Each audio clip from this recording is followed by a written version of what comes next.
Hey everyone, welcome back to Aarambh Dev Hub. After a long time, I am back. And today I have an exciting project to share with you. We are building a full-stack music streaming platform using some of the most powerful modern technologies. What we're using in this project: backend, Rust with Axum high performance and secure API handling. Frontend, Next.js with ShadCN for a sleek and modern UI. Database, PostgreSQL with SQLx fully async database queries. Authentication, secure login with JWT and cookies. WebSockets, real-time updates for instant interactions.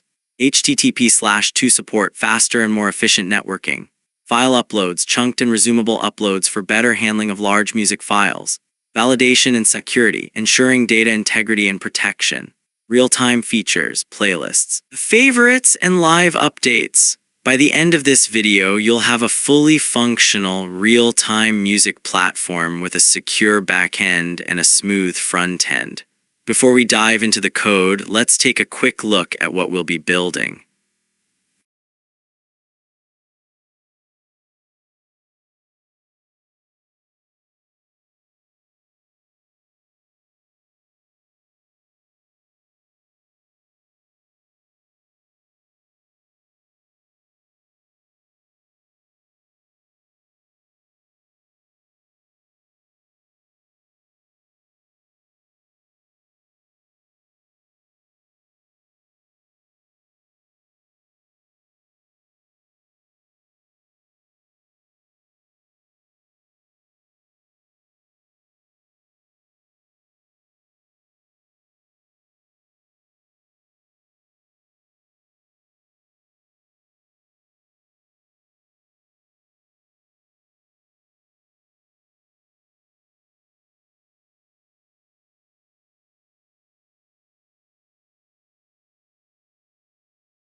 As you can see, our platform is fully functional. You can upload tracks, stream music, and enjoy real-time updates. Now, let's jump into the setup and start coding. Let's start with the project setup. To make things easier, I've already created the setup for you. You can simply clone it from my GitHub repository, github.com/Aarambh devhub/music backend setup. Once you've cloned the repository, open it in VS Code. I've already cloned and opened it, as you can see here. Now that we have our setup ready, let's dive into the code and start building our project. Now that we have our project setup ready, let's go over the dependencies used in this project. I've included several crates in our cargo toml file, each serving a specific purpose. Let's go through them one by one. Authentication and security Argon 2, 0.5.1. Used for password hashing and verification. It ensures secure password storage. JSON Web Token, 9.2.0. helps us create and verify JWT tokens for authentication.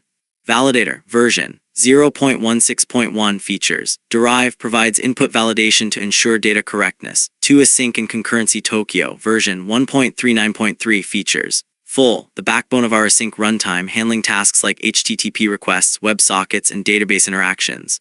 Async trait 0.1.72 allows us to use async functions and traits, making async programming smoother. Tokyo Util 0.7.12 provides additional utilities for working with async tasks and streams. Tokyo Tungstenite 0.24.0 used for WebSocket support, enabling real-time communication. 3 Web Framework and Server Axum version 0.7.7 features. Multipart WS HTTP2, a powerful framework for building web applications supporting file uploads, WebSockets, and HTTP/2. Axum Server version 0.6 features. TLS Russell used to run a secure HTTPS server with TLS support. Axum Extra version 0.9.3 features. Cookie provides additional middleware like cookie handling. Tower 0.5.0, a set of modular and reusable components for building HTTP services. Tower HTTP version 0.5.2 features. Cores Trace FS adds middleware support for cores tracing and serving static files. 4 Database and ORM SQLx version 0.8.1 features.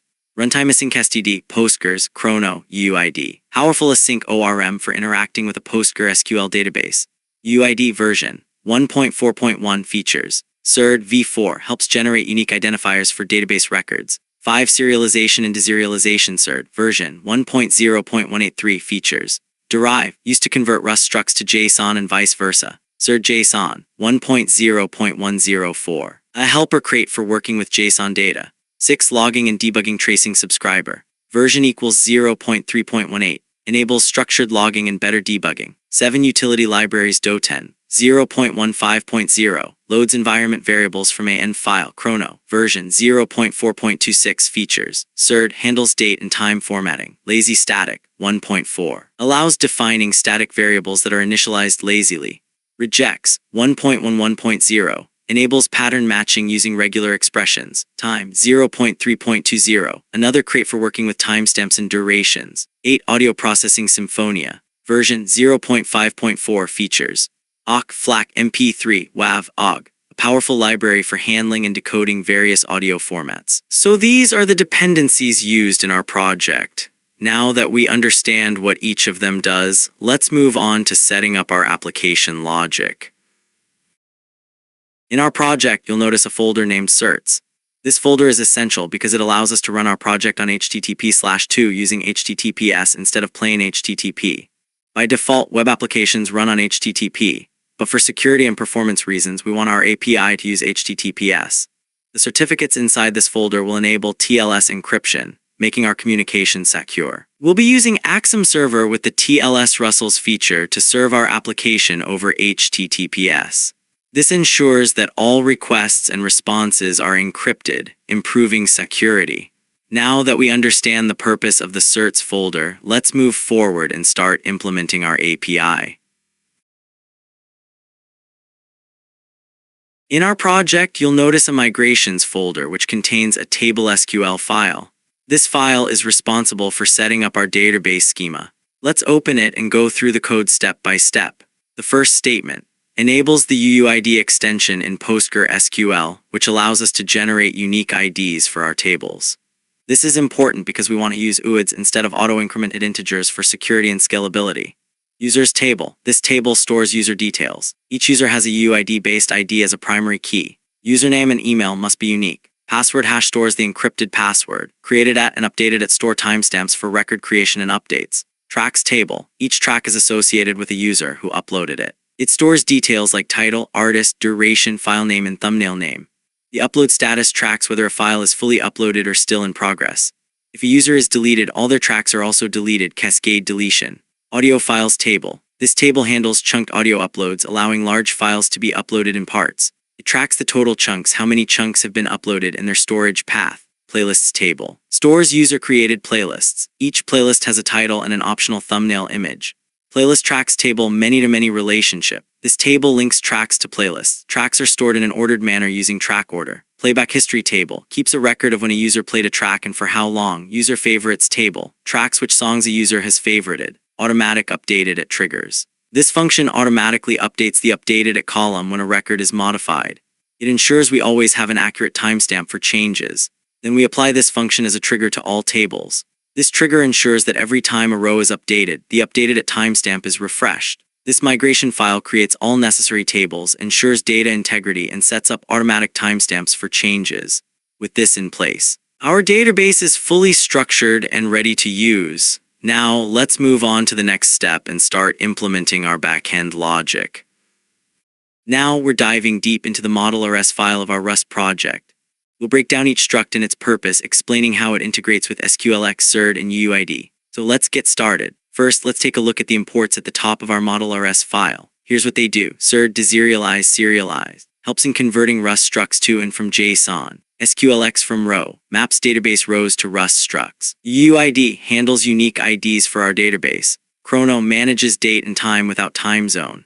SQLx Postgres types PG interval represents PostgreSQL's interval type. Now let's talk about the duration struct, which represents PostgreSQL interval types. This struct has 3 fields, months, days, and microseconds. It helps us store time intervals. If we don't assign values, it defaults to 0. This conversion ensures that PostgreSQL's interval data fits into our Rust struct. If the interval is none, we return a default duration instead of crashing the app. Next, we have the user struct, which represents a user in our system. Breaking it down, ID a unique identifier for each user. Username the user's display name. Email the user's email. Password hash stores the hashed password for security. Created at and updated at store timestamps when the user was created or updated. Now let's move on to the track struct, which represents songs or audio files in our system.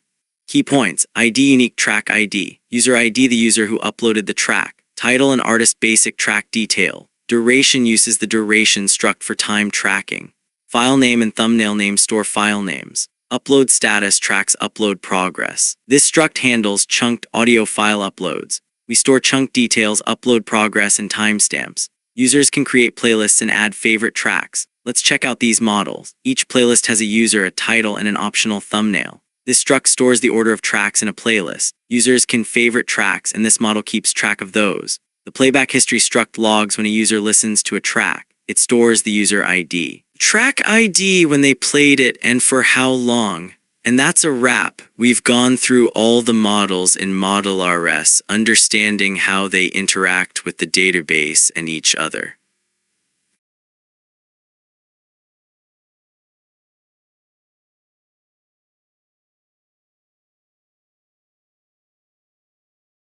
Now we'll set up our Rust projects. Env file, we'll copy env example, rename it, and update the database URL. Let's get started.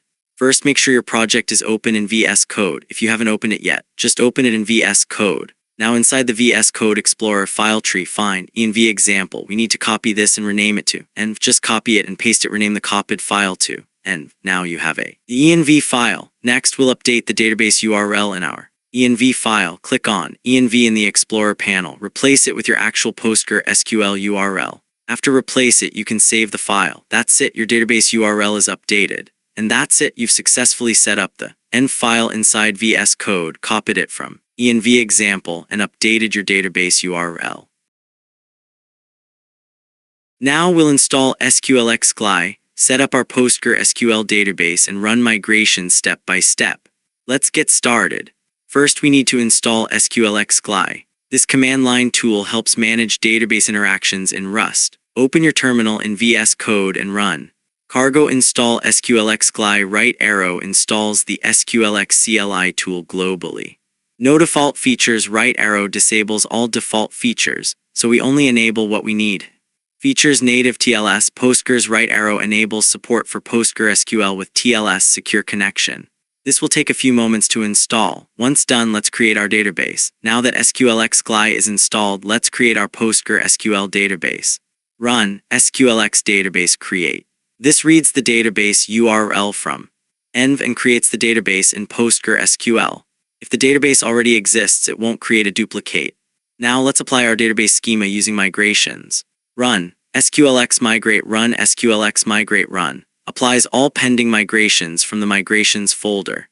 Each migration file contains SQL commands for creating/modifying tables. If migrations were already applied, it skips them to avoid duplication. Once this completes, our database structure is ready, and that's it. You've successfully installed SQLx-CLI, created your database, and applied migrations.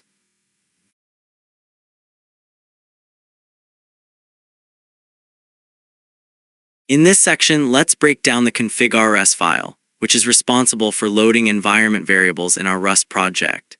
This configuration is crucial because it allows us to manage sensitive data like database credentials and JWT secrets securely. Here's the config.rs file. The config struct holds configuration values for our application. It includes database URL, stores the PostgreSQL database connection string. JWT secret stores the JWT secret key for authentication. JWT maxage stores how long JWT tokens remain valid in seconds. Port defines the server port default 8000. This init function initializes the config struct. It reads environment variables and ensures they are set before running the app. Uses std and var to fetch environment variables from the end file. If any variable is missing, the program will panic with an error message.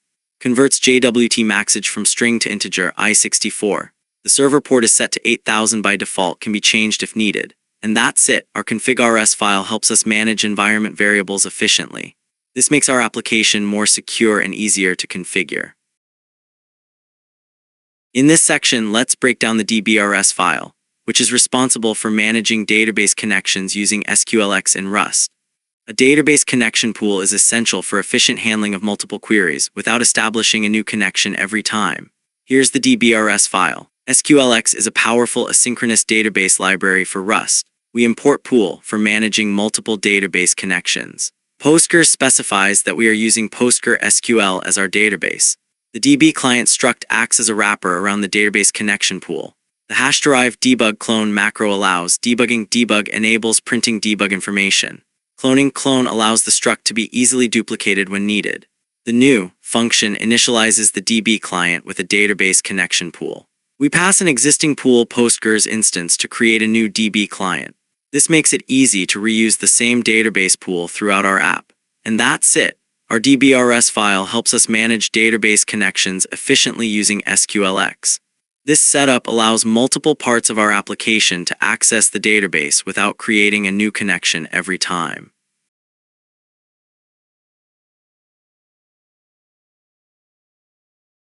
In this section, we're diving into the DTOS.rs file in Rust. Data transfer objects, DTO, help us structure and validate the data flowing in and out of our API. Let's break it down step by step. Let's start with user authentication DTOs. These are used when users register and log into our application. Validate ensures our inputs are properly formatted. Username should be at least 3 characters long and match a regex pattern. Email should be a valid format. Password must be at least 6 characters. Password confirm ensures the user retypes the same password. Now let's define a function to validate usernames. This ensures that usernames contain only letters, numbers, and underscores. Instead of separate fields for email and username, we use a single identifier. The validate identifier function determines whether the input is an email or username. This improves flexibility for login. Next, let's handle pagination and user filtering. This helps us paginate responses with a minimum of 1 page and a limit between 1 to 50 records. Filter user DTO structures user data for API responses. Uses CERD rename equals created at to map Rust snake case to JavaScript's camel case. This function helps transform a user model into a filter user DTO before sending it to the client. This DTO is used when a track upload is successful, returning the track ID. This defines a playlist with an ID, title, thumbnail, and max track order, used when fetching playlists from the back end. This DTO helps add a track to a playlist. That's a wrap on our deep dive into DTOS.rs. We covered user authentication DTOs, pagination and filtering DTOs, file upload DTOs, playlist DTOs. DTOs make API responses clean and structured while ensuring data validation.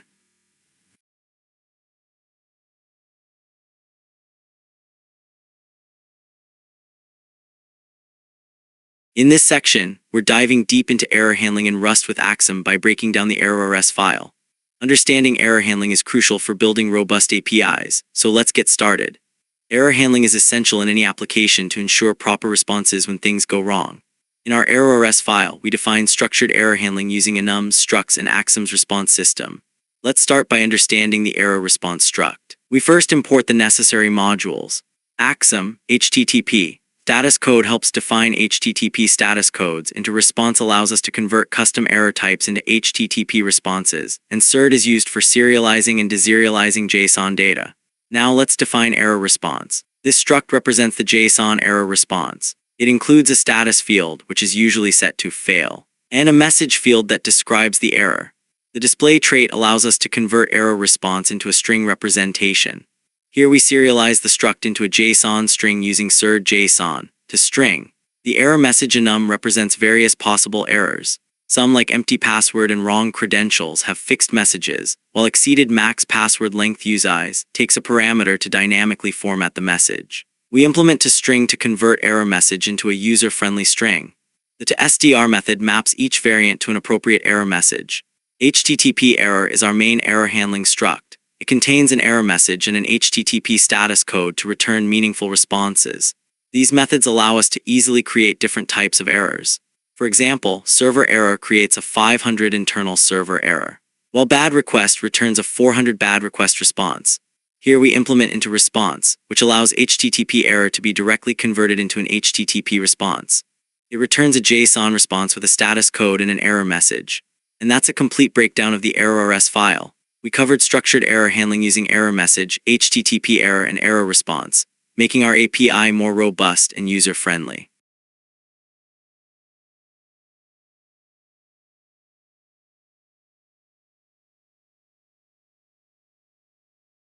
In this selection, we'll be diving into the password.rs file inside the utils folder of our Rust project. This file is responsible for handling password hashing and verification using the Argon2 crate.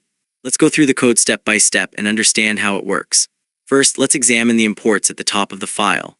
The Argon2 crate provides the functionality for hashing and verifying passwords securely. Salt string is used to generate a cryptographic salt. Password hash, password hasher, and password verifier help in the password hashing and verification process. Algorithm, version, and params allow us to configure Argon2 parameters. We also import error message from our error.rs file to handle potential errors.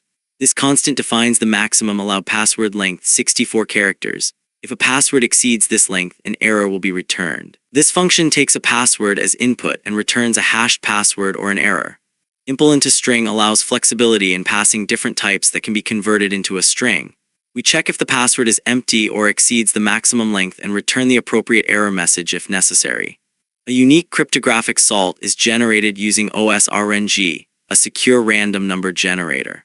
We initialize an Argon2 instance with specific parameters, algorithm, Argon2 ID, a balanced choice between security and performance. Version v0x13, the latest version for maximum security. Params, new, defines memory usage, iteration count, and parallelism for hashing. Any failure in setting parameters results in a hashing error. The password is hashed using the configured Argon2 instance and the generated salt. If hashing fails, we return an error. Finally, the hashed password is converted to a string and returned. This function compares a plain text password with a previously hashed password. Again, we validate the password length and return errors if necessary.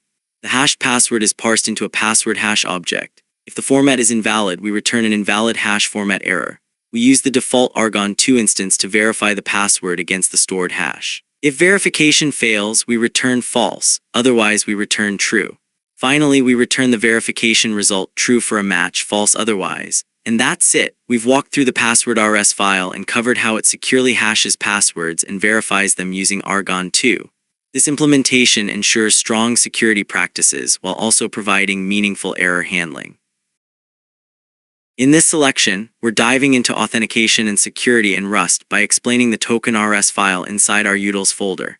This file handles JWT token creation and validation, which are essential for securing APIs. Let's break it down step by step. First, let's start with the token claims struct, which is responsible for holding our JWT claims. Sub stores the user's ID. IAT represents the timestamp when the token was issued. Exp specifies the token's expiration time. By serializing and deserializing this struct, we ensure that our token can be encoded and decoded easily. Now let's move to the function that generates a JWT token. This function takes 3 arguments: user ID, a reference to the user's ID, secret, the secret key used for signing the token. Expires in seconds defines how long the token should remain valid. Inside the function, we fetch the current time using UTC. Now, IET stores the current timestamp. Expiration is set by adding the expiration duration. Next, we define the claims and encode the JWT. The encode function generates a JWT token using the provided claims and secret key. The header uses HS256 as the default signing algorithm. If everything works correctly, the function returns a valid JWT token. Next, we have the decode token function, which validates an incoming token. It takes a token and a secret key. The function attempts to decode the token using the decode method from the JSON Web Token crate. If decoding is successful, it extracts the sub-user ID and returns it. If decoding fails, it returns an HTTP error with an unauthorized status. This ensures that only valid JWT tokens are accepted for authentication. So that's how JWT tokens are created and validated in our Rust project. 1 create token generates a signed JWT for user authentication. 2 decode token validates the token and extracts the user ID. 3 JWTs are essential for secure, stateless authentication in APIs. In this section of our project, we are diving into the database folder. Inside this folder, we have multiple files, but currently all of them are empty.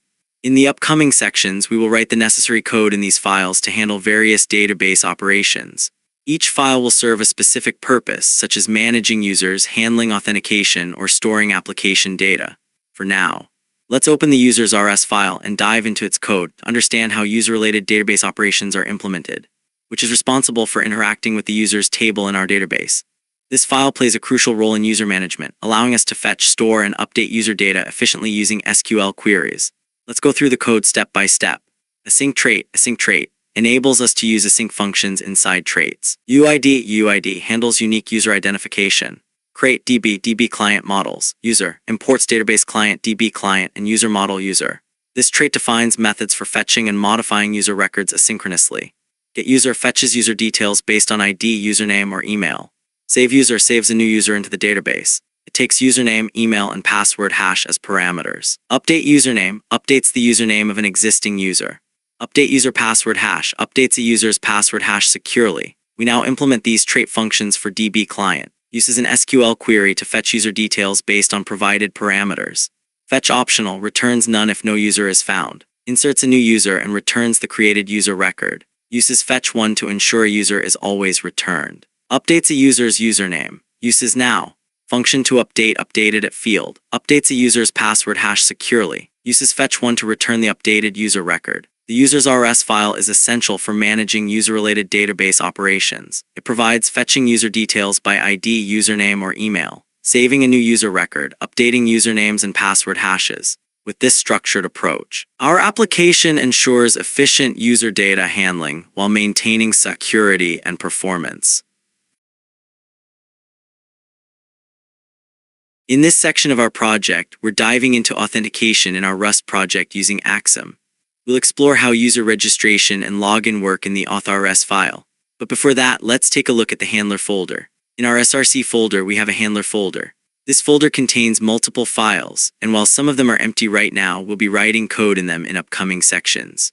Each file will handle different parts of our API logic, like user authentication, data processing, and request handling. For now, let's open auth.rs and break it down. The first thing we see in auth.rs is the auth handler function. This function sets up 2 routes. /register handles user registration. /login handles user login. Here's how it looks in code. This means whenever a user sends a post request to /register or /login, our functions register and login will handle the request. Next, let's break down the register function. This function does the following. 1 validates the user input. 2 hashes the password using our utility function. 3 saves the user to the database. 4 returns a success message or an error if something goes wrong. We use the validate trait from validator to ensure the user input is correct. To keep passwords secure, we hash them before storing them. We then call the save user function from our database module to store the new user's details. If the email or username already exists, we handle the error properly. If everything goes well, we return a success message. The login function follows a similar process but with a few key differences. Instead of creating a user, it 1 validates input, 2 checks if the user exists in the database, 3 verifies the password, 4 generates a JWT token for authentication. We check if the user exists by searching their email or username. We compare the password entered by the user with the hashed password stored in the database. If the password is correct, we generate a JWT token and store it in a cookie. We return the user details along with the token. So that's our authentication system in Rust using Axum. We've successfully implemented user registration and login with JWT authentication. In the next section, we'll continue adding more functionality to our handler folder. Stay tuned as we build out the rest of our API. In this section of our project, we're diving into the user's RS file inside the handler folder. This file handles user-related operations, including fetching user details, updating usernames, and changing passwords. Let's break it down step by step. In our Rust API project, the user's RS file plays a key role in user account management. It provides three main functionalities: 1. Get user details, authenticated user information; 2. Update username; 3. Update user password. Now, let's go through the code. First, we define the user's handler function, which creates routes for handling user requests. This sets up 3 routes: get/me, fetches user details, put /name, updates the user's name, put /password, updates the user's password. The getMe function allows an authenticated user to retrieve their account details. We extract the authenticated user's data using JWT authentication middleware. We return the filtered user data as JSON. The function ensures that only authenticated users can retrieve their details. Next, let's look at the function that allows users to update their name. We validate the input using the validate trait from validator. The user ID is extracted from the JWT token. We call the database function to update the username. If the update is successful, we return the updated user data. Now users can update their names through the API. Now let's look at how users can update their password. Again, we validate the input to ensure it meets the requirements. We retrieve the user from the database using the user ID. We compare the old password entered by the user with the hashed password stored in the database. We hash the new password before storing it. Finally, we update the password in the database. If everything goes well, we send a success response. Now users can securely change their passwords. We explored the user's RS file, which handles user profile management. We covered fetching user details, updating usernames, changing passwords securely with validation and hashing. In the next section, we'll continue building our Rust API by adding more features. Stay tuned. In this section of our project, we're diving into the Auth RS file in our Rust backend project using Axum. This file is crucial for handling user authentication via JWT tokens. We'll break it down step by step, so let's get started. Authentication is a key part of any web application. In our case, we're using JWT JSON web tokens to verify user identities. The Auth RS file contains middleware that checks whether a user is authenticated before allowing access to protected routes. It does this by extracting the JWT token from either cookies or the authorization header, decoding it, fetching the user from the database, and then attaching the user data to the request. First, let's check out the JWT auth middleware struct. This is a simple structure that stores the authenticated user's data. It's marked with serialized and deserialized traits because we might need to convert it to and from JSON. The clone trait allows us to duplicate user data when needed. Now let's go step by step through the auth function. This function is middleware that runs before a request reaches our protected routes. This function takes 4 parameters: cookie jar, used to extract the JWT token from cookies; app state, our application state containing database access and environment variables; rec, the incoming request, which we modify to add user data; next, allows the request to continue processing if authentication is successful. Here we first try to get the JWT token from the cookies. If it isn't found, we check the authorization header for a bearer token. If no token is found, we return an unauthorized error. Here, we pass the extracted token to decode token, which verifies it using our app's JWT secret. If the token is invalid, we return an unauthorized error. The token contains the user's ID, which we extract and convert into a UID. If this fails, we assume the token is invalid. We then query the database to find the user matching the extracted user ID. If the user no longer exists, we return an error. Finally, we attach the authenticated user to the request so that other handlers can access it. Then, we allow the request to continue through the middleware pipeline. To summarize, our authentication middleware does the following: 1. Extracts the JWT token from cookies or the authorization header.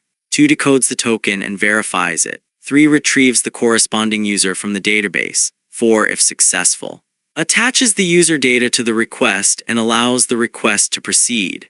This middleware ensures that only authenticated users can access protected routes. And that's it for today's deep dive into the Auth.rs file. I hope this breakdown helped you understand how authentication works in our Rust project with Axum. In this section of our project, we're diving into the routes.rs file of our Rust backend project using Axum.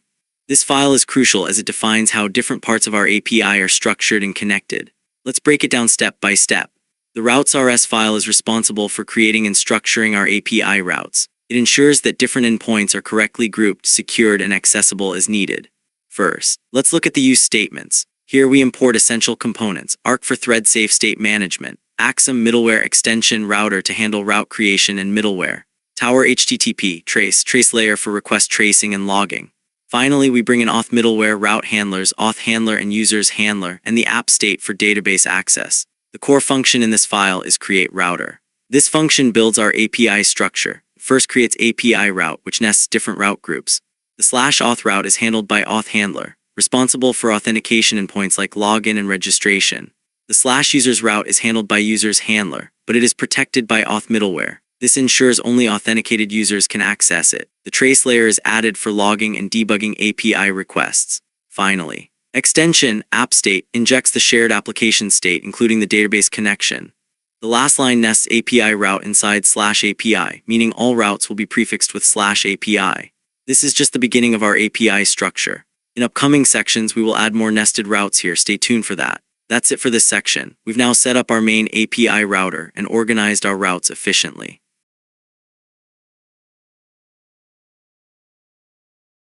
In this section of our project, we're diving into the heart of our Axum-based Rust backend, our main RS file.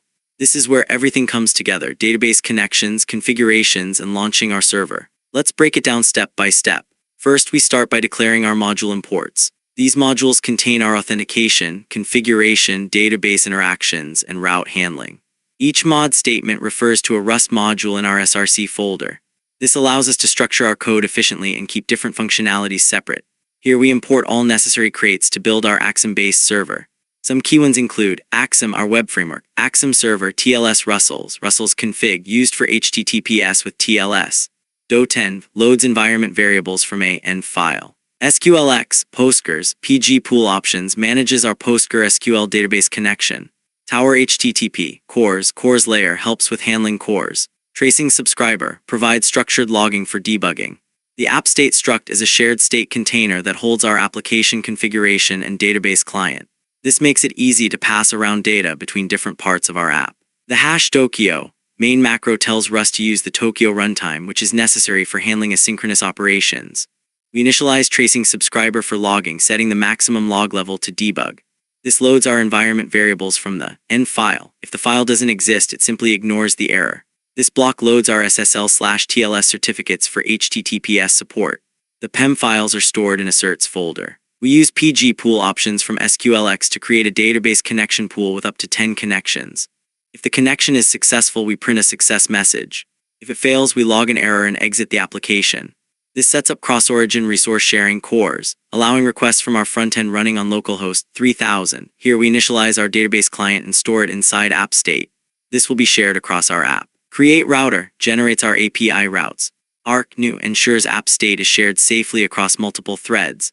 Layer cores clone applies core settings. Finally, we print a startup message showing where our server is running. The server binds to 0.0.0.0 on the specified port. We use Russell's for HTTPS. HTTP/2 is enabled. Server serve app into make service. Await unwrap. Starts the server, and that's a complete breakdown of our main RS file. We covered everything from setting up the database to launching the server with HTTPS and cores.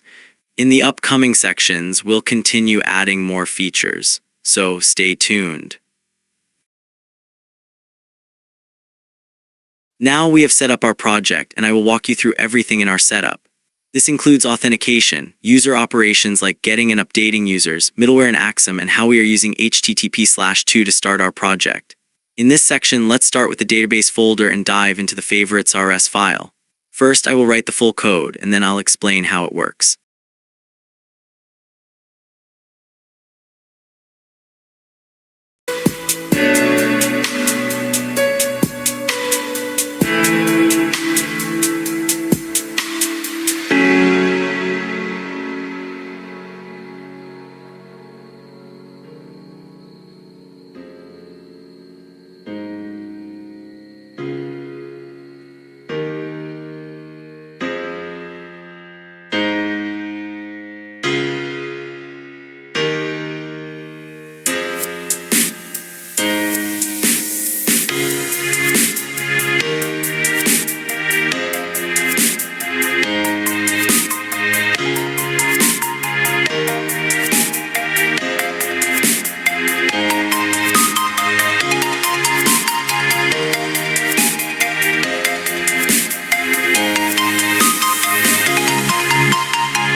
Here's our favorites.rs file. This file is responsible for handling user favorite tracks in our application. Now let's break it down section by section. At the top, we import necessary dependencies. We use async trait because our database functions are asynchronous, and we define a trait favorites.ext. This trait defines 3 methods for handling user favorites: save favorite, delete favorite, and get user favorite tracks. Each method will interact with the database to perform operations related to favoriting a track. The save favorite function allows users to mark a track as their favorite. It takes track ID and user ID as parameters and inserts a new record into the user favorites table. It executes an SQL query to insert the user's favorite track into the database. Next, we have delete favorite. This function removes a track from the user's favorites when they no longer wish to keep it. It deletes the row from user favorites where user ID and track ID match.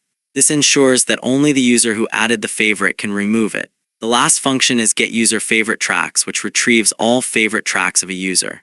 Here, we retrieve the list of tracks favorited by a user, including additional information like playback history and whether the user uploaded the track. That wraps up our favorites.rs file. This file ensures users can favorite and unfavorite tracks as well as retrieve their saved favorites.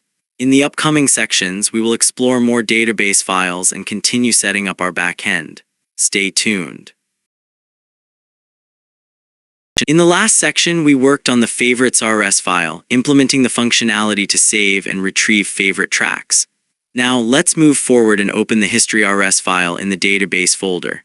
This file is responsible for tracking user playback history. First, I'll write the full code and then I'll explain how everything works, so let's dive in.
Now that we have written the full code, let's break it down step by step.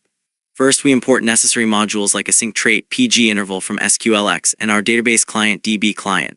Next, we define the historyx trait, which provides two essential methods: update or insert playback history. Updates an existing playback record or inserts a new one. Get user playback history. Retrieves all tracks the user has played. We implement historyx for our database client. Let's go over each method. We check if a playback entry exists for a given track and user. If it exists, we update duration played and played at. If it doesn't exist, we insert a new record into playback history. This method retrieves playback data including track details, duration played, and favorite status. We use SQL joins to combine the tracks, playback history, and user favorites tables. And that's it! We've successfully implemented playback history management in Rust using Axum and SQLx. In the next section, we'll continue enhancing our backend by adding more database functionalities.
In the last section, we're diving into the database logic for handling playlists in our Rust backend.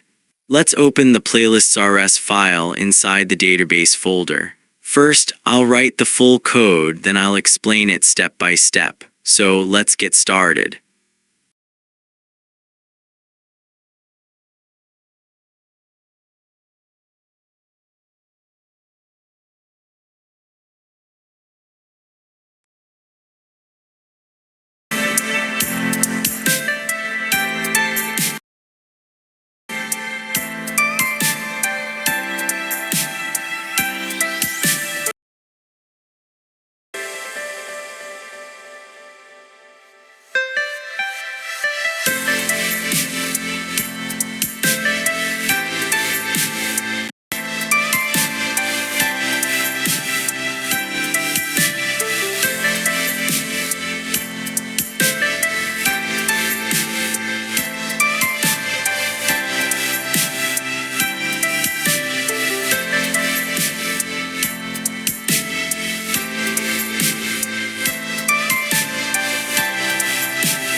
Alright, now that the full code is written, let's go through it in detail. At the top, we import a sync trait because we're using asynchronous traits. Then we bring in DB client for database operations and playlist DTO and track DTO from the DTOs module. These will help in structuring our data responses. Next, we define the playlist X trait. This trait includes all the necessary methods for managing playlists, such as creating a playlist, retrieving user playlists, and adding tracks to a playlist. Since we're working with async functions, we annotate the trait with #async trait. Create playlist method. This function inserts a new playlist into the playlist table. It takes user ID, title, and thumbnail path as parameters and executes an insert SQL query. Get last track order method. This method fetches the highest track order for a given playlist. If no tracks exist, it defaults to 0. This helps in maintaining the correct order when adding tracks. Add track to playlist method. When adding a track to a playlist, we insert its playlist ID, and track order into the playlist tracks table. This ensures that tracks are added sequentially. Get user playlists method. Here we fetch all playlists belonging to a specific user.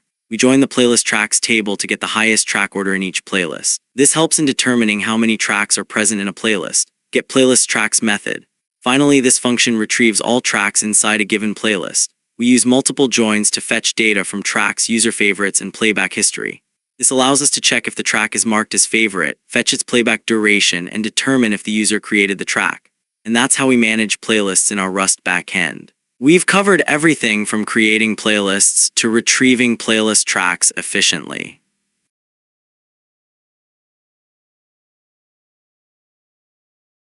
In this section, we're diving into the track.rs file inside the database folder. First, I'll write the full code, then I'll explain everything step by step. So let's get started.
Alright, now let's break this down.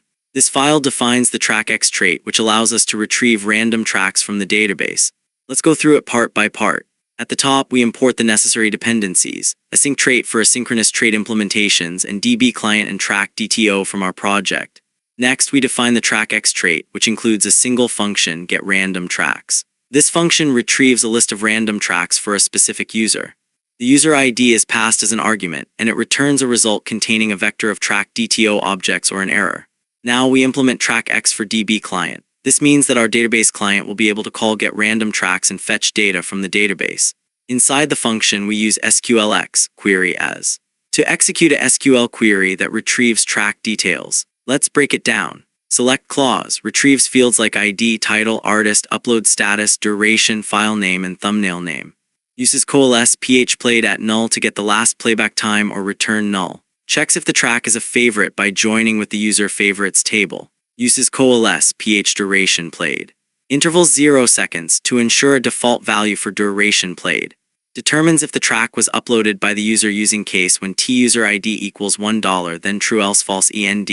Left join operations. Joins with user favorites to check if the track is in the user's favorite list. Joins with playback history to fetch the last playback time and duration played. Filtering and ordering.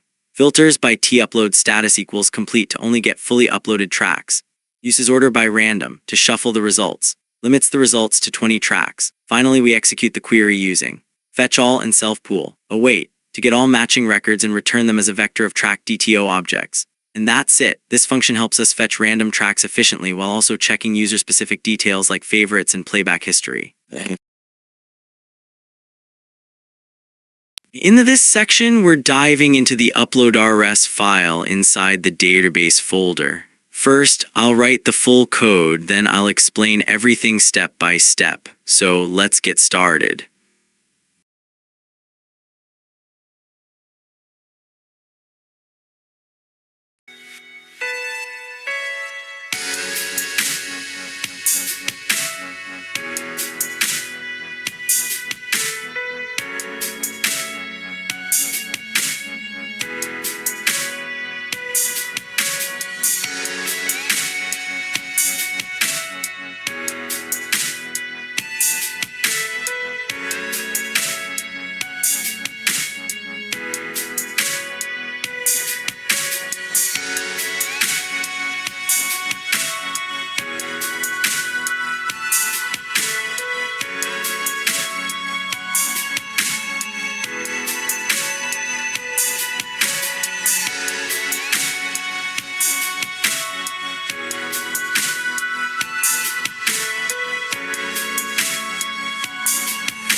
At the top, we import essential modules: a sync trait for async trait implementation, UID for unique identifiers, and SQLx for database interactions. We also bring in DB client, incomplete track info, and audio file from our project. Next, we define the uploadX trait, which includes multiple async functions related to file uploads and database operations.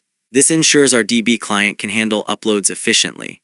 Now let's implement the trait for DB client, allowing it to perform these operations. Let's break each function down. Upload file. This function inserts a new track record into the tracks table and returns the track ID. We pass user ID and file name as parameters and execute an insert query with returning ID. Upload chuck. This function handles chunked uploads. It first checks if an entry already exists in audio files. If it does, it updates the upload progress. If not, it inserts a new record. The upload status is marked as complete when all chunks are uploaded. Get audio file. This retrieves an audio file's metadata from audio files using the track ID. We use fetch optional to check if the file exists. Upload thumbnail. This function updates the tracks table by adding a title, artist name, and thumbnail for the uploaded track. Update status. Once an upload is complete, we mark it as complete in the tracks table. We also delete the related record from audio files since the track is now fully uploaded. Get incomplete uploads. Finally, this function retrieves all incomplete uploads for a user by joining tracks and audio files tables. This helps resume uploads if needed. And that's it. This upload.rs file plays a crucial role in handling file uploads and managing track metadata in our application. In last sections, we write the code for all database files. Next, open the handler folder and inside that, open the favorites.rs file. Here, we will write all the API handling code. First, I will write the full code and then I will explain it step by step.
Now let me explain the code step by step.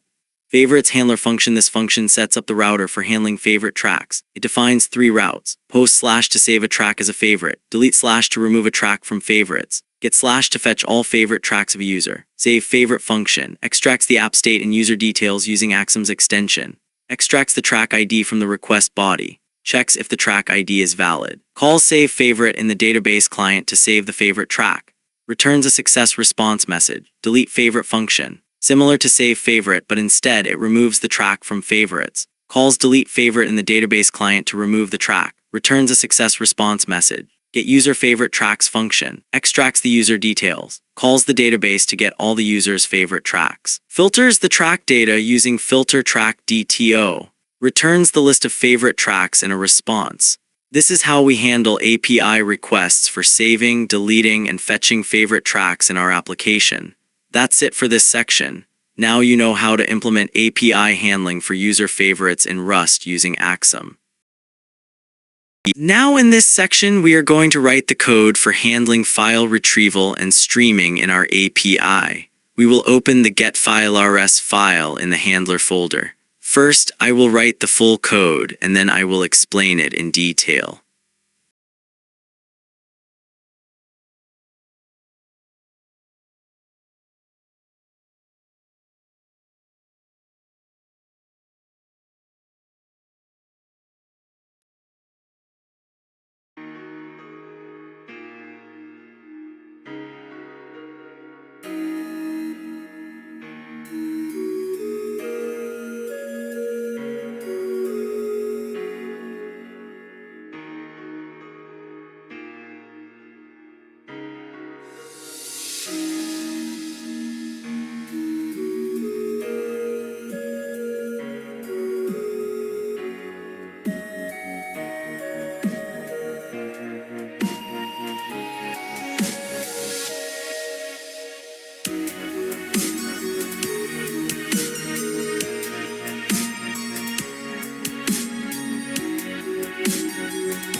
Defining the getFileHandler router.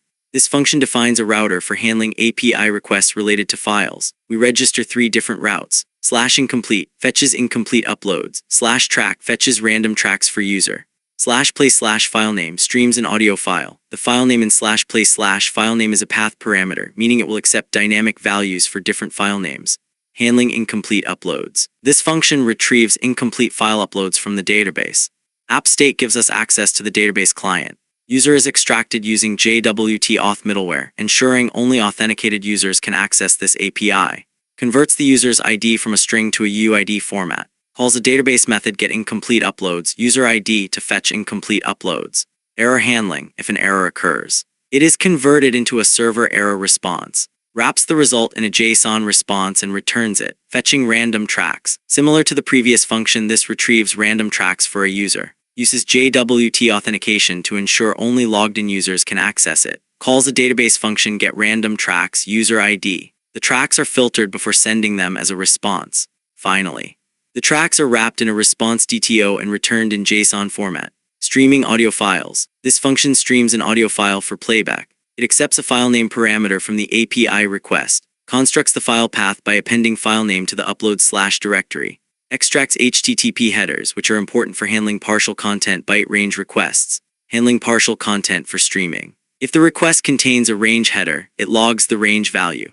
This helps support streaming and resuming audio files. Splits the range header into parts to extract byte ranges. Parses the start and end bytes for partial content streaming. Extracts only the requested portion of the file. 206 partial content right arrow. This tells the client that we are only sending part of the file. Headers like content range are required to ensure smooth playback in media players. Handling full file streaming. If there's no range request, the entire file is returned for playback. Error handling file not found. If the file does not exist, it returns a file not found error. So in this section, we created an API for retrieving and streaming files in Rust. We implemented 3 key functionalities: fetching incomplete uploads, getting random tracks, and streaming audio files with partial content support. Now, our API can handle music playback efficiently. In this section, we're diving into the history.rs file inside the handler folder. First, I'll write the full code, then I'll break it down step by step. Let's get started.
Alright, now let's go through the code and understand how it works. Setting up the router. Here we define the history handler function that returns a router. We set up two routes, / handles fetching user playback history via get user playback history, /add handles adding playback history via add history. We also initialize a broadcast channel to handle real-time updates. Struct for error handling. This struct defines an error response format in case something goes wrong. WebSocket upgrade handler. This function handles WebSocket upgrades for real-time playback updates. It accepts the WebSocket connection and passes it to handle socket. Handling WebSocket messages. This function continuously listens for WebSocket messages. It extracts track ID and duration played from incoming JSON messages. Calls update or insert playback history to store data in the database. Sends an error message if the JSON format is invalid. Fetching user playback history. This function fetches playback history for a logged-in user. It queries the database using getUserPlaybackHistory and returns the data as a JSON response. And that's how the history.rs file works. We built a playback history handler using Rust, Axum, and WebSockets for real-time updates.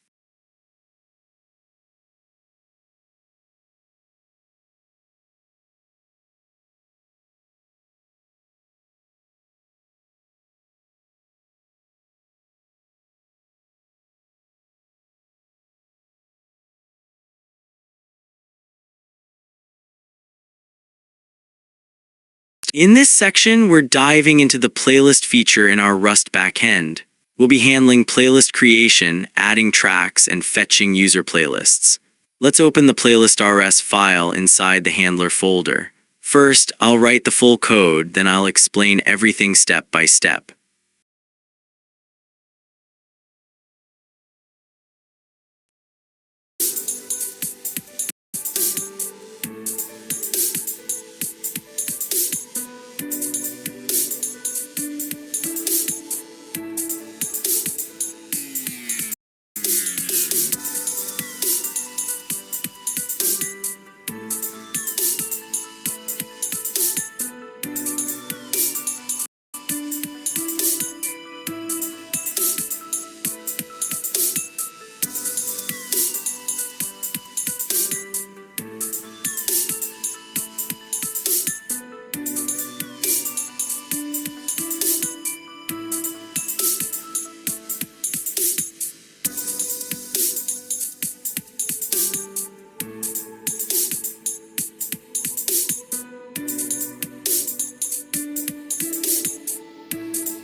Here's the complete implementation of our playlist.rs file, where we define multiple handlers for playlist-related operations.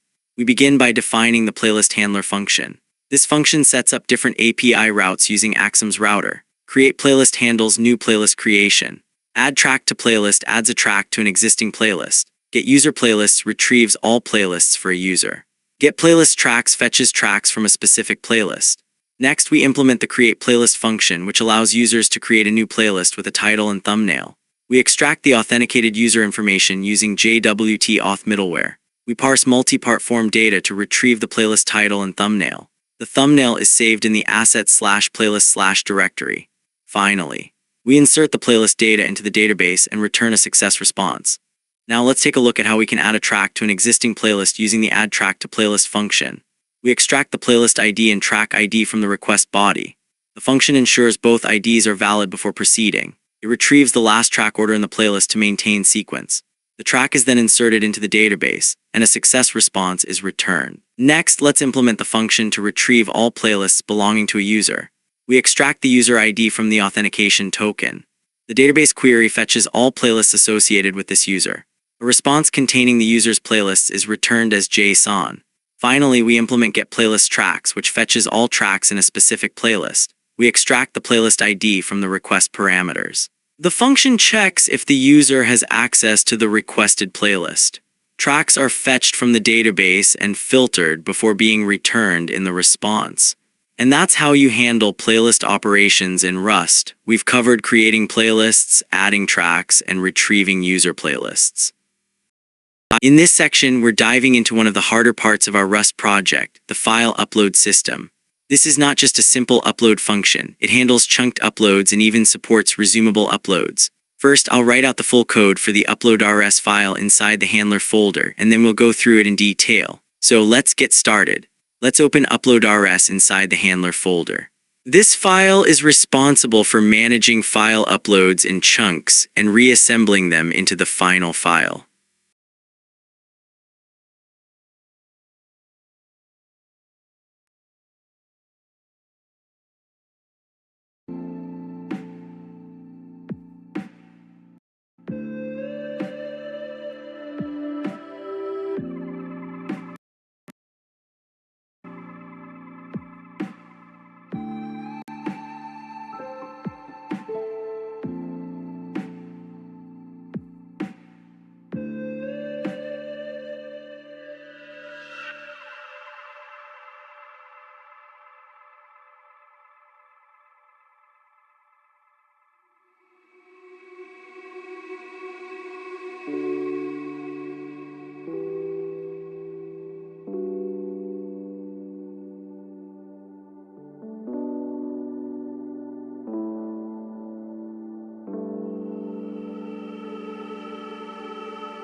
Here's the complete implementation of our upload.rs file, where we define multiple handlers for upload-related operations. Sanitizing file names. First, we have a function called sanitize file name, which removes invalid characters to prevent directory traversal attacks. This ensures users can't upload files with dangerous paths, checking upload completion. Next, we check if all the chunks of a file have been uploaded. If all chunks are present, we can proceed to assembling the file, getting audio duration. We use the Symphonia library to extract the duration of an uploaded audio file. This function helps us store the duration in our database after processing. Assembling the uploaded chunks. Once all chunks are uploaded, we need to combine them into a single file. Upload handler defines HTTP route / upload chunks handles chunked file uploads / thumbnail. Upload thumbnail handles thumbnail uploads. Handling file uploads. Now let's go through upload chunks, the function that processes file chunks as they arrive. Handles audio file chunk uploads. Extracts metadata, file name, chunk number, total chunks, track ID. Reads chunk data and stores it in a temp directory, upload / temp / updates the database with the uploaded chunk info. Calls assemble file once all chunks are received. Parses the incoming multi-part request. Reads metadata fields, file name, sanitized chunk number, current chunk index, and total chunks, total expected chunks, track ID, UID, identifying the upload. Reads chunk data from multi-part next field. Creates the temp directory, upload / temp / file name / saves the chunk as chunk number. Updates the database to track uploaded chunks. If all chunks are received, calls assemble file to merge them. Returns a track ID response. Upload thumbnail handles thumbnail image uploads. Extracts track ID, identifies the audio file. Title of the track. Artist, name of the artist. Thumbnail, binary data of the image. Saves the thumbnail in assets / images / updates the database with thumbnail metadata. Parses multi-part request and extracts fields. Ensures track ID and thumbnail data are valid. Saves the thumbnail to assets / images / updates the database with the file path. That's a wrap for this section. We've covered how to upload files in chunks, handle resumable uploads, extract audio metadata, process uploaded files asynchronously.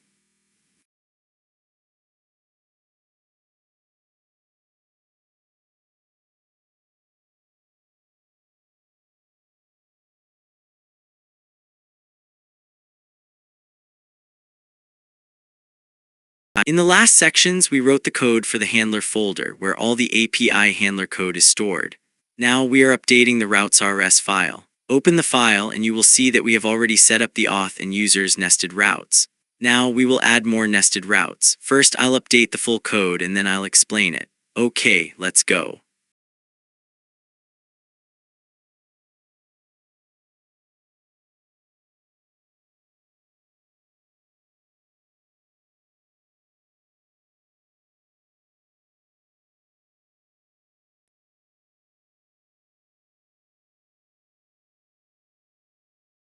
I don't ever slow up, no I don't take shit. I got no love for the fakeness. If you wanna play tough and wanna hate this, I'll always show up.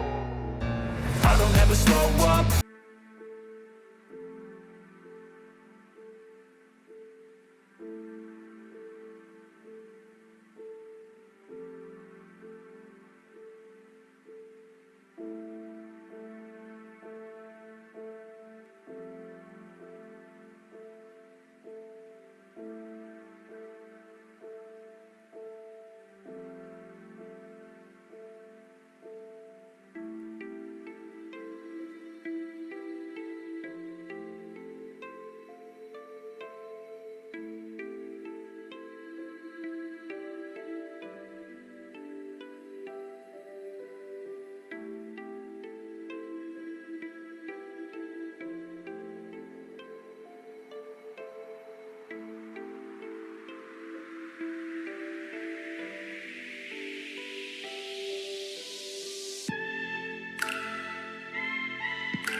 Now let's break down what we just updated in routes.rs. First, we defined max file size constant to limit file uploads to 6 MB. We started by creating an API route router and added different API endpoints using Nest. Authentication /auth handles user authentication. Users/users manages user data, requires authentication middleware. Uploads/upload handles file uploads. Adds a body limit of max file size. Get/get retrieves uploaded files, also requires authentication. Favorite/favorite manages user favorites. Playlist/playlist handles user playlists. History/history stores user activity history. Static assets/assets serve static files from the assets directory. Finally, we wrapped everything under the /API prefix using Nest/API API route. This setup makes our API more modular and scalable. Each route is organized within its own handler file, making it easy to maintain and extend.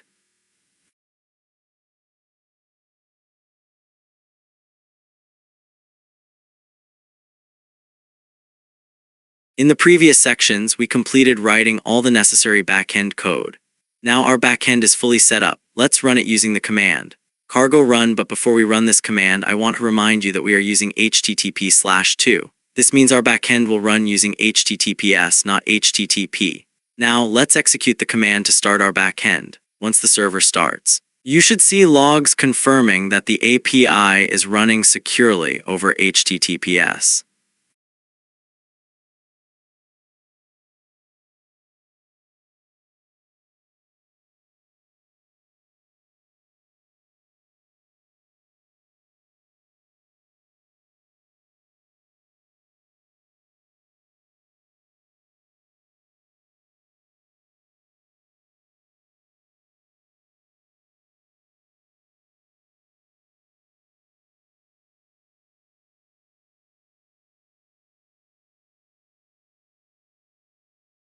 Now our backend is up and running. Party popper in the next step, we will set up our front end.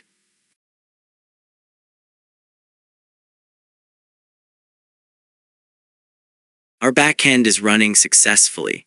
Now let's move on to the front end. First, we need to clone the front end repository from my GitHub. You can find the link in the description. Once the cloning is complete, open the project in VS Code. Now let's install all the dependencies using command npm install. After all dependencies are installed, we need to set up our backend URL in the env file. Let me show you how to do it on the screen. Make sure you update the env file with your backend URL just like I'm doing here. Once that's done, you can run the front-end project using npm run dev. The front-end is already fully built, but I will still show you some code and explain how it works. Let's dive in. In our front-end project, you will see a certificates folder. This folder is important because it allows our Next.js front-end to run on HTTPS instead of HTTP. Since we are using HTTP/2 for our backend, our front-end must also run on HTTPS to avoid any mixed content issues. This setup ensures a secure connection between the front-end and back-end. Now, let's move forward. In our front-end, we are using Auth.js version 5 for authentication in our Next.js project. You can check it in the project setup. Inside the components folder, you will find that I have created separate components for each path on the client side. This modular approach allows you to customize and enhance the front end according to your needs.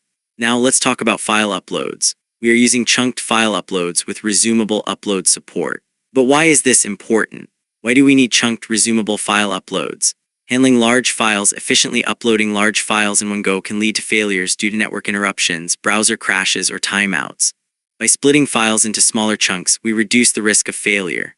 Resuming uploads after interruptions. If an upload is interrupted due to a network issue or user action, resumable uploads allow us to continue from where it left off, instead of starting over. Better user experience. Instead of waiting for a single long upload, chunked uploads allow us to track progress smoothly and provide feedback to users. Optimized server load. Uploading large files in chunks reduces memory usage and prevents server overload, making the system more efficient.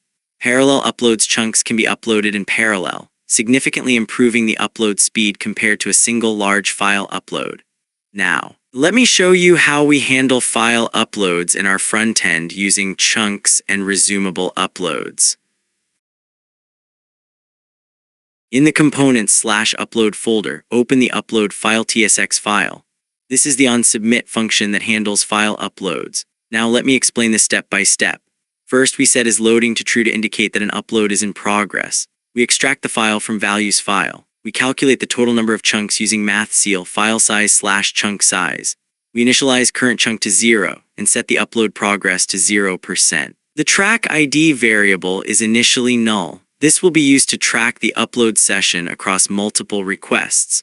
The while loop runs until all chunks are uploaded. We determine the start and end positions of the chunk. The file slice start end extracts a portion of the file as a chunk. We create a form data object to send the chunked data to the server.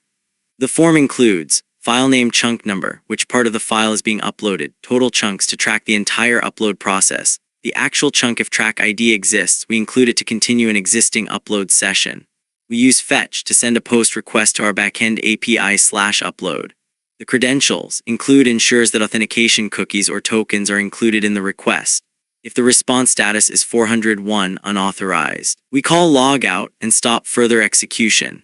If the request fails, we log the error and break the loop to prevent further processing. If it's the first chunk, the server provides a track ID to track the file upload. We store this track ID to use in the next chunk uploads. We move to the next chunk by incrementing current chunk. The upload progress is updated based on the completed percentage. If an error occurs, we check if it's a 401 unauthorized error and call logout. Otherwise, we log the error message and stop the upload. This method ensures that white heavy checkmark large files are uploaded efficiently in chunks. White heavy checkmark if an upload is interrupted, it can resume from where it left off. White heavy checkmark the backend processes each chunk securely and reliably. Now let's move forward and see resumable upload.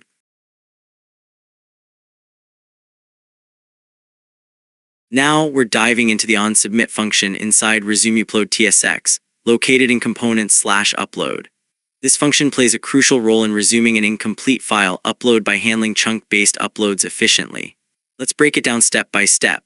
First, open the file Resumable TSX in the components/upload folder. Inside this file, we have the onSubmit function, which takes two parameters, values and track. Here's the full code for onSubmit. Now let's break down what's happening here. The function receives values, which contains the uploaded file, and track, which holds information about the incomplete upload. This includes the current uploaded chunk and the track ID. At the beginning, we log the track object to debug the resume process. Then we set isLoading to true to indicate that an upload is in progress. Next, we calculate the total chunks by dividing the file size by chunk size. We also retrieve current chunk from the track object, adding one to resume from the next chunk. If the total chunks do not match the stored total chunks in track, we set isLoading to false and return immediately. This prevents inconsistencies if the file has changed or is corrupted. Now let's move to the while loop, which handles the actual chunk upload. Each iteration of the loop slices the file into a chunk using the slice method. We create a form data object and append important details like the file name, chunk number, total chunks, the chunk data itself, and the track ID.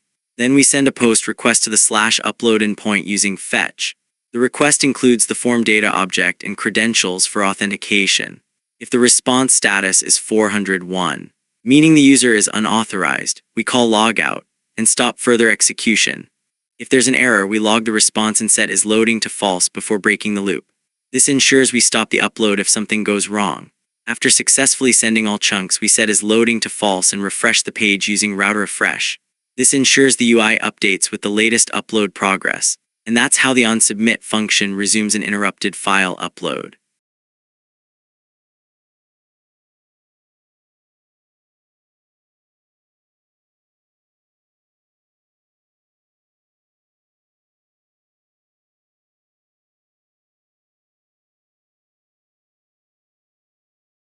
Now that we have set up both our backend and frontend, it's time to run them together.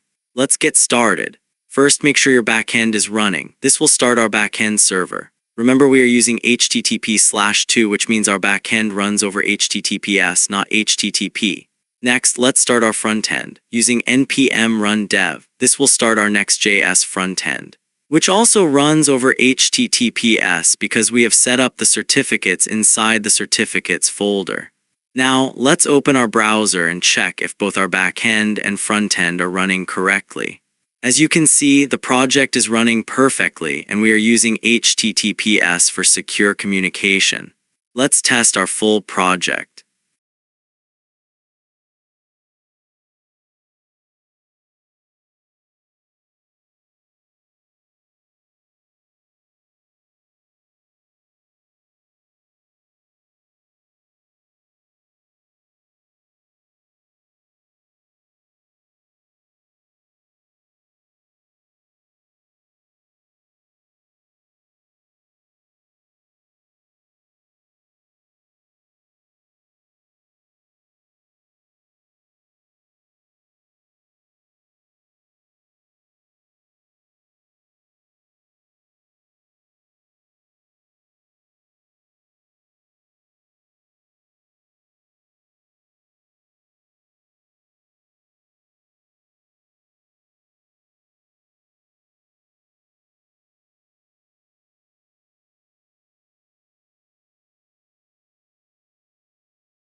And that's it. We've successfully built a full-stack music streaming platform using Rust, Axum Next.js, and many other powerful technologies.